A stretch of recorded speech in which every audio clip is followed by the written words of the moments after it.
বন্ধুরা আমি আমার রান্নাঘরে চলে এসেছি। এই দেখুন আকাশে প্রচুর মেঘ, আর আমি আজকে নতুন রেসিপি নিয়ে এসেছি। এই দেখুন কি বলুন তো বন্ধুরা, এটা হলো আমের আচার। এই আমের আচার বানাতে কি কি লাগবে সবকিছু এই ভিডিওতে দেখাবো। প্রথমেই বলে দিচ্ছি নমস্কার বন্ধুরা, সবাই কেমন আছেন? আশা করি ভালো আছেন, আমিও ভালো আছি। আমি নীলিমার ভালোবাসা রান্নাঘরতে সবাইকে স্বাগত জানাচ্ছি। আমি আমার রান্নাঘরে এসেছি, তা প্রচুর মেঘ উঠেছে, দেখুন চারিদিকে মেঘ কালো করে এসছে।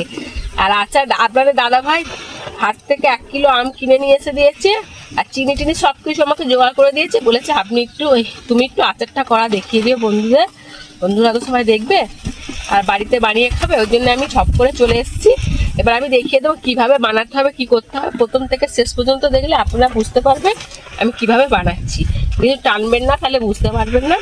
এই দেখুন আচারটা দেখেছেন কত সুন্দর, জল ছাড়া আমের আচার। চলুন তাহলে আমি বানাতে শুরু করে দিই।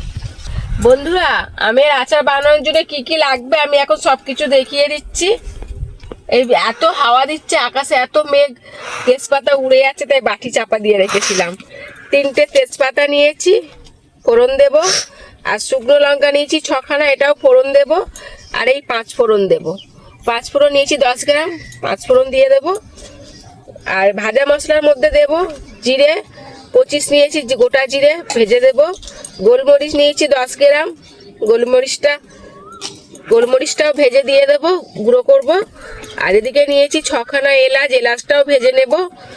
আর এখানে নিয়েছি মৌরিটাও ভেজে গুঁড়িয়ে নেব। এইগুলো সব ভাজা মশলা করব। আর চাষের ধনিয়া ভেজে গুঁড়ো করা আছে কৌটোর মধ্যে, এই ধনিয়াটা ওর জন্য আর গুঁড়ো করছি না, আর ভাজছি না। এত কটা ভাজা মশলা দেব গুঁড়ো করে। আর 1 কিলো আম আপনাদের দাদাভাই বাজার থেকে কিনে নিয়ে এসছে। এই দেখুন আমি শুধু কালকে রাত্রে ছাড়িয়ে আজকে 2 ঘন্টা মতো রোদ্দুরে দিয়েছি, তাই আবার এখন আচার করার জন্য নিয়ে চলে এসেছি। ভালো করে ধুয়ে পরিষ্কার করে নিয়েছি। 1 কিলো আমে 1 কিলো চিনি নিয়েছি, 1 কিলো চিনি লাগবে। আর 4খানা শুকনো লঙ্কা নিয়েছি, এই শুকনো লঙ্কা ভাজা মশলার সাথে ভেজে গুঁড়িয়ে নেব। আর স্বাদের জিনিস লবণটা দিতে হবে, স্বাদ মতো লবণ দেব। আর সিদ্ধ করার সময় একটু খাবার সোডা দিয়ে দেবো, রং হওয়ার জন্য হলুদ দেব। আর আচার খাওয়ার সময় চাট মশলা দিয়ে খেতে হবে, তাই চাট মশলাটাও নিয়ে নিয়েছি। চলুন তাহলে উনুনটা জেলে দিই। আমটা সিদ্ধ করার জন্য 2 মিনিটের জন্য একটু সিদ্ধ করে নেব। বন্ধুরা ভাজা মশলা করার জন্য আমি উনুনটা জেলে দিয়েছি। কড়ার মধ্যে দিয়ে দিচ্ছি প্রথম শুকনো লঙ্কা।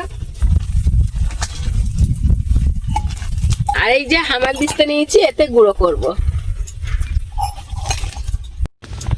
এবার একে একে সব মশলা কটা দিয়ে দেব।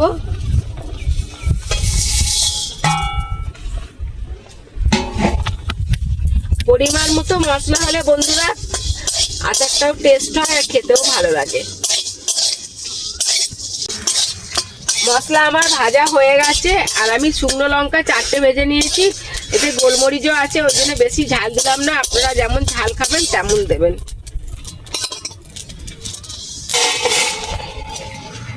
এবার আমি জল দিয়ে দিচ্ছি আমটা সিদ্ধ করার জন্য।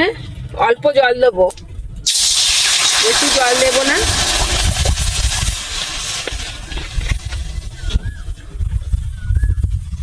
এক চামচ লবণ দিয়ে দিচ্ছি জলে, আমগুলো দিয়ে দিচ্ছি।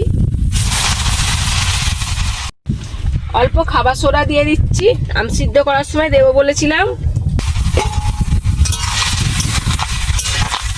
ভালো করে নেড়ে চেড়ে দিতে হবে, নেড়ে চেড়ে চাপা দিয়ে দিতে হবে। চাপা দিয়ে দিচ্ছি 2 মিনিটের জন্য। যে মশলাটা আমি ভেজে রেখেছি বন্ধুরা, হামাল দিস্তাতে ঢেলে নিচ্ছি গুঁড়ো করার জন্য। ওদিকে আমটা ততক্ষণ সিদ্ধ হোক 2 মিনিটের জন্য।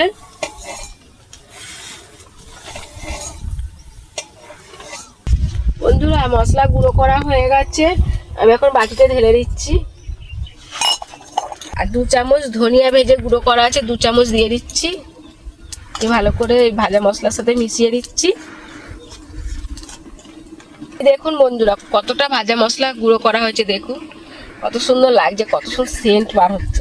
2 মিনিট হয়ে গেছে, এখন আমি ঢাকনাটা খুলে দেখছি। এই দেখুন বন্ধুরা আম ফুটছে, এবার আমি চুবড়ি নিয়ে নিয়েছি, চুবড়ির মধ্যে ছেঁকে নেব।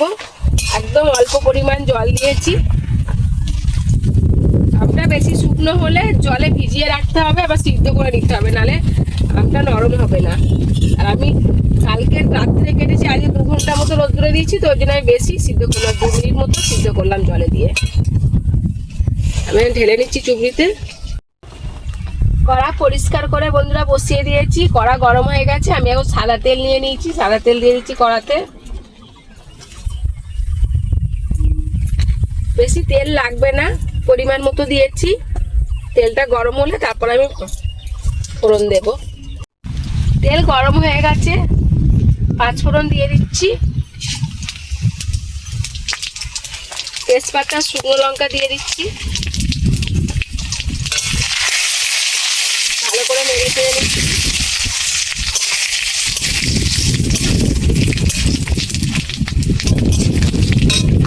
সিদ্ধ করে রাখা আমটা দিয়ে দিলাম। আমটা সিদ্ধ করার কারণ হলো আমটা টক থাকলে একটু টকটা কেটে যাবে।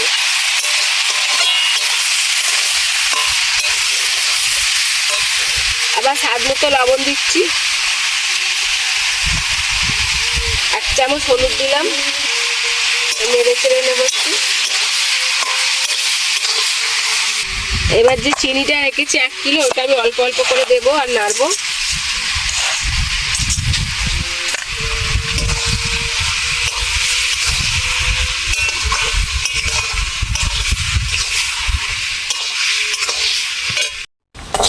আবার চিনি দিয়ে দিচ্ছি, আবার একটু নেড়ে চেড়ে দেবো। এইভাবে অল্প অল্প করে চিনি দিতে হবে আর নাড়তে হবে, তবে আচারটা সুন্দর হবে, খেতেও ভালো লাগবে, দেখতেও ভালো লাগবে। এবার বাকি চিনিটা সব দিয়ে দিচ্ছি আমি। এবার ভালো করে নেড়ে চেড়ে আমার আচারটা বানাতে হবে।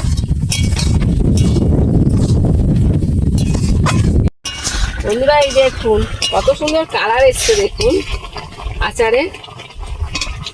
এই দেখুন আচারটা অনবরত নাড়তে হবে, না নাড়লে চিটচিটে হয়ে যাবে, নাড়লে রসটাও আমের মধ্যে ঢুকে যাবে আর কালারটাও সুন্দর আসবে, খেতেও ভালো লাগবে। এই দেখুন কালারটা কত সুন্দর হচ্ছে, দেখুন দেখুন কত সুন্দর রসটাও দেখুন। জালটা কমিয়ে দিতে হবে উনুনের, গ্যাসে করলে গ্যাসের জালটাও কমিয়ে দেবেন। জলটা পড়ে গেছে, এই দেখুন পুরো জেলি টাইপের হয়ে যাচ্ছে। এই দেখুন এবার আমি ভাজা মশলাটা দিয়ে দেবো। 15 মিনিট হয়ে গেছে, এবার আমি ভাজা মশলাটা দিয়ে দিচ্ছি। এবার আমি ভালো করে নেড়ে চেড়ে দেবো আর 5 মিনিট রাখবো, তারপরে আমি ঢেলে নেব।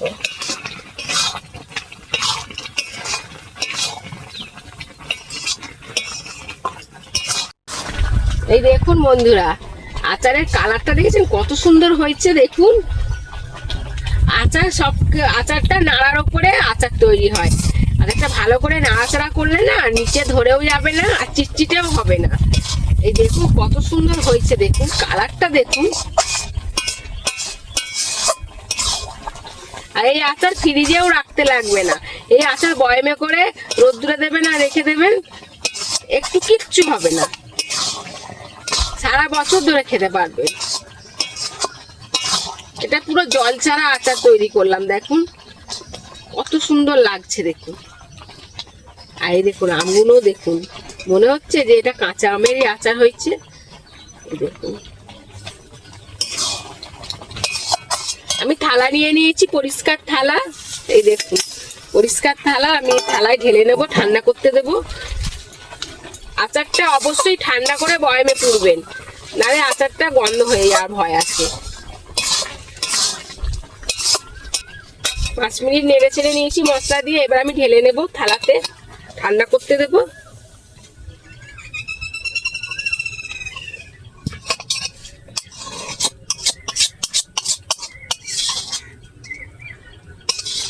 যখনই খাবেন হয় বিট লবণ নালে চাট মশলা দিয়ে খাবেন, দারুণ লাগবে খেতে। বন্ধুরা আমি আচার নিয়ে নিয়েছি, এবার খেয়ে দেখাবো আমের আচার কেমন হয়েছে। গরম খুব, আমার জিভটাই পুড়ে গেল।